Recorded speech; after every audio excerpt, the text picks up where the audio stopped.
Punch Audio, through the Audiobook Creation Exchange, presents The Mystery on Lighthouse Island, The Fabulous Four Mysteries Series, Book 1.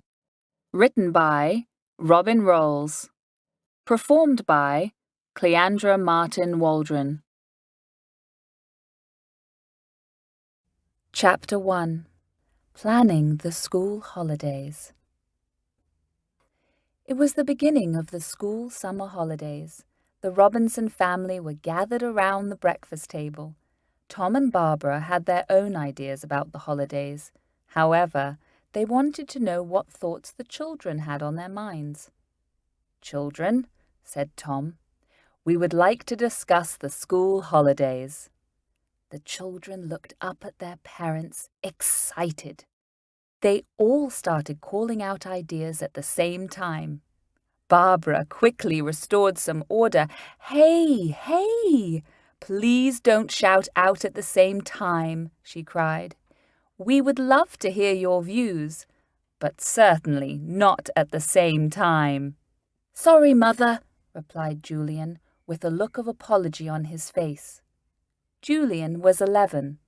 He was intelligent and good-looking, with dark brown hair. He had a growing sense of responsibility. "I'll start, Mother, then the others can take their turn," Julian suggested in a precise manner. "The forecast for the summer holidays are really good. My favourite idea is to go away on a camping holiday." The other children looked delighted at Julian's suggestion. However, they still had a few ideas of their own. "Where would you like to go on your camping holiday, Julian?" asked Tom, sounding intrigued. "Well, we've never been to Scotland before. Several of my friends have told me it's very beautiful up there," explained Julian in a determined manner. "How about you, Lucy?" asked Barbara with a loving smile. Lucy was 10. She was a pretty brunette with attractive hazel eyes. She was charming, caring, and a fun-loving girl. "I would love to go camping as well," replied Lucy. "But I'd also like to have some horse-riding lessons." "Well, Anne, what would you like to do these holidays?" asked Tom, while he gazed into her cute face. Anne was 6. She had a cute face and golden blonde hair. She was very bright, charming, and extremely bubbly. Anne nearly choked on her toast in her excitement. "Wait a moment," cried out her mother. "Please finish your toast before speaking." Julian, Lucy, and Stan couldn't help themselves. They started laughing at Anne as she struggled to speak. Anne could feel herself blushing. She knew her face had gone red. "I'll go next," interrupted Stan, very eager to take his chance. "Let Anne recover for a moment," he said, sounding considerate and a little bit cheeky. Stan was also 6. He had short brown hair and a cheeky round face. He was a very adventurous and determined boy for his age. He always wanted to have a go at everything. Stan boldly took his opportunity. "I've made a list of what I'd like to do," he said boldly and with great enthusiasm. Stan took his list out of his pocket. All of his ideas were scribbled down. Julian, Lucy, and Anne were surprised to learn that Stan had prepared a specific list. "Come on, Stan, let's hear what's on your list," croaked Julian as he watched him fumbling with it. "I've got 5 ideas," said Stan with his eyes shining. "I'd like to spend some time at a theme park and then go away on a seaside holiday. It would be fun to explore and spend some time in London. I've written down a camping holiday as well. It would be great fun. My 5th idea is to have some swimming lessons." "Gosh," replied Tom, as he added Stan's ideas to his extending list. "Lots of excellent ideas from everyone." "Wait a moment," cried out Anne, with a sudden frown appearing on her cute face. "Don't forget about me." "Oh, sorry, Anne," replied Tom, suddenly remembering she'd lost her chance. "Go for it, Anne," he said, trying to encourage her. "I've got 3 ideas," said Anne, as she finally took her chance to speak. "Just like Stan, I'd like to go away on seaside holiday. The camping holiday would be fun too. Oh, just like Lucy, I'd love to have some horse riding lessons." "That's great," replied Tom, while writing down Anne's ideas. Suddenly, Barbara rose to her feet. "Right, we'll need some time to discuss this," she said, smiling. "I fancy another cup of coffee." "Right," said Tom, as he left the breakfast table. "I'll have a good chat with your mother about the ideas. We'll let you know our decision tonight." The children started chattering loudly together. Barbara became irritated with her children's noise. She just wanted to enjoy her coffee and read the newspaper. "Please, children, you've finished your breakfast and it's a lovely morning. Why don't you all go out and play in the garden?" "Okay, Mother," said Julian, without any hesitation. The children went out to play. Lucy and Anne played together on the garden swing. Julian and Stan decided to have fun with their garden slide. As the morning progressed, the weather suddenly started to change. A strong wind and lots of black clouds appeared. "Children, please come back indoors," called out Tom, as he looked up at the sky. The children had only been indoors for a short time, and a very heavy rainstorm started. The strong wind quickly turned into a fierce and raging gale. After lunch, the family watched a film called Treasure Island on the television together. It was a highly entertaining family drama. "This is a lovely film," said Lucy, as she helped herself to a sweet. "I wonder if the pirates will find the hidden treasure." "The captain really understands that treasure map," suggested Julian. "It looks like they've found what they're looking for." The family really enjoyed watching the film together. The weather continued to deteriorate. Lucy and Anne jumped when they heard the loud bangs of thunder overhead. "I don't like this thunder," said Anne. She was cuddling her mother for comfort.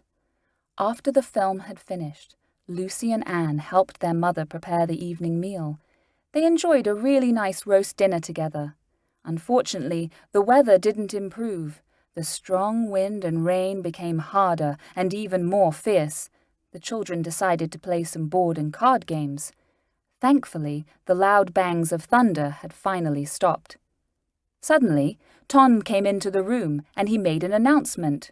"Children, we've decided we're going away to Scotland on a camping holiday."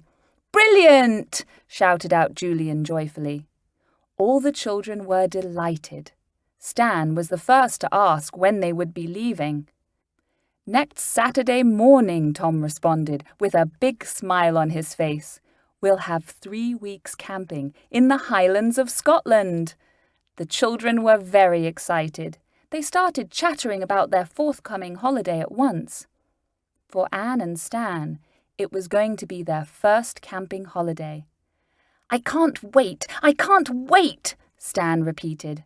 Anne and Stan were jumping up and down and dancing through the house in celebration of the splendid news.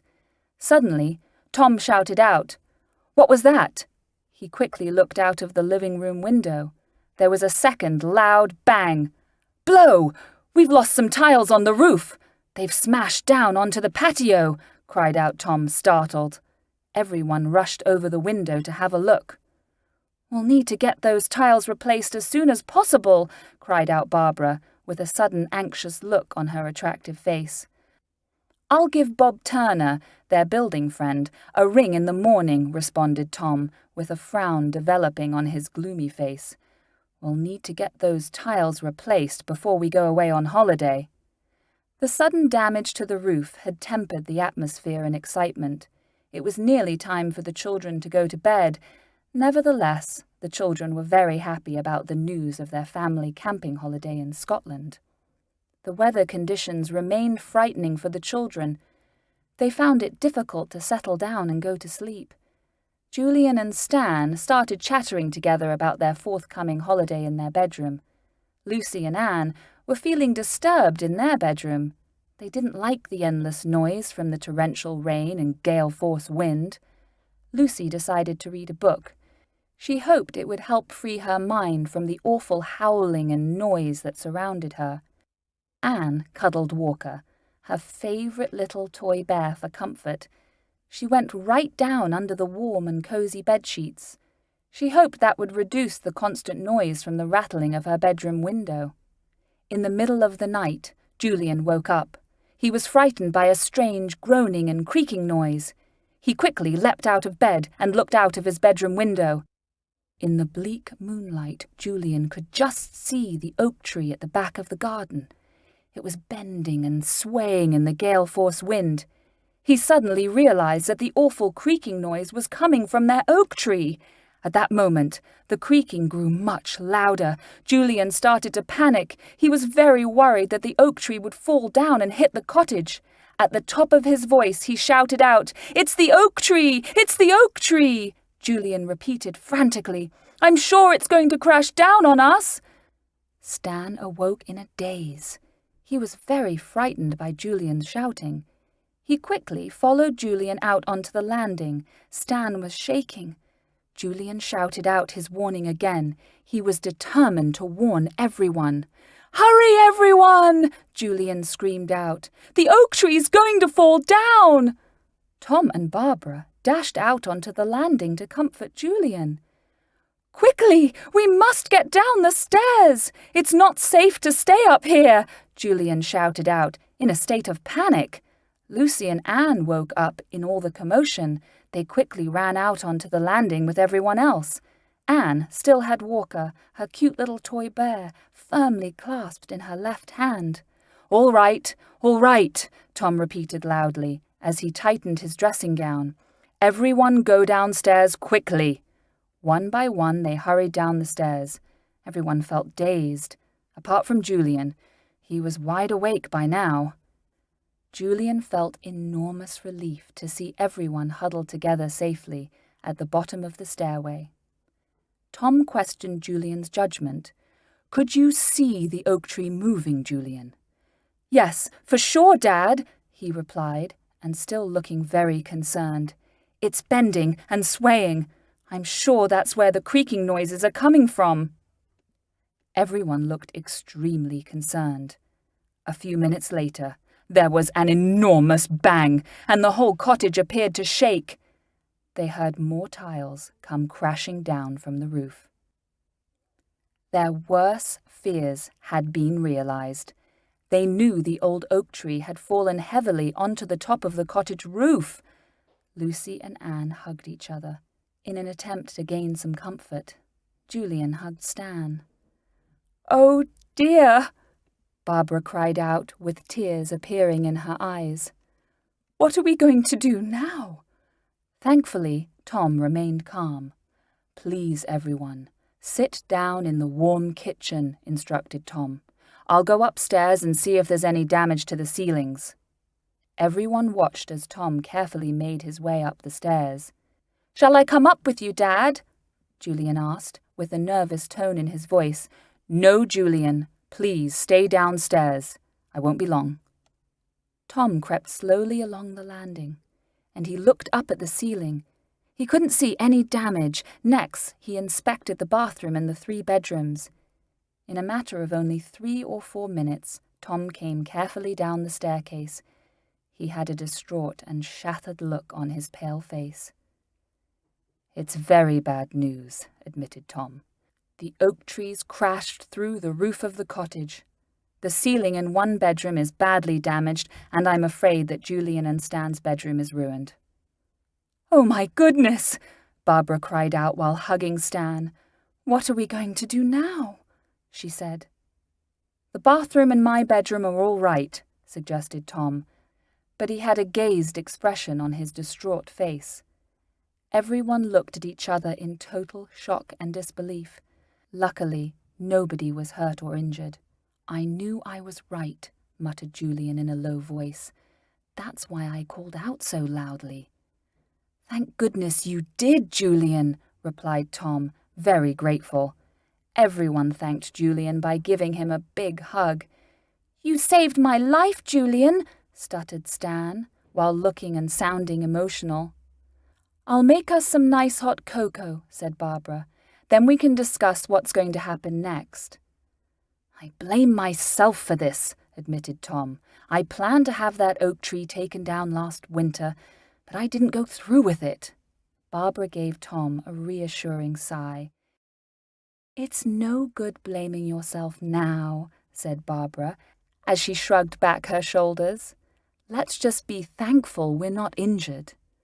"That's true, my love," agreed Tom, as he looked round the kitchen at everyone. "Although we still have a big problem. This cottage is going to be full of workmen for several weeks." "You're right, Tom," replied Barbara. "We can't all stay here while the cottage is being repaired." "Yes, that's right," confirmed Tom. "We'll need to change our holiday arrangements now." "What's going to happen to us?" asked Lucy, looking tearful. "Please don't worry, children," replied Tom. "I'm sure we'll find a solution to this problem." "What about our camping holiday?" asked Julian, with a sudden look of despair on his handsome face. "We'll talk about that in the morning," replied Tom. "We need to try and get some sleep." "I'm afraid Tom's right," confirmed Barbara. "We'll need to sleep down here tonight." "We have 4 sleeping bags and a camping bed underneath the stairs," said Tom. "Children, you can sleep in the sleeping bags." "Yes, that's a good idea," agreed Barbara. "The children can sleep in the living room and we can sleep in the study." It didn't take Tom and Barbara many minutes to get things organized. The children were pleased with their sleeping bags.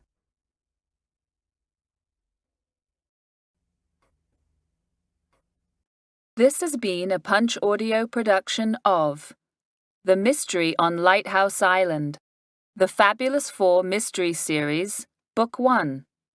Written by Robin Rowles and performed by Cleandra Martin-Waldron. Produced by Alex Hyde-White for Punch Audio. Copyright 2013 by Robin Rowles. Production copyright 2016 by Robin Rowles. Punch Audio creates first-class audiobooks for independent authors the world over.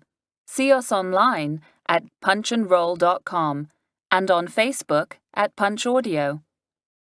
We hope you have enjoyed The Mystery on Lighthouse Island by Robin Rowles. Thank you for listening.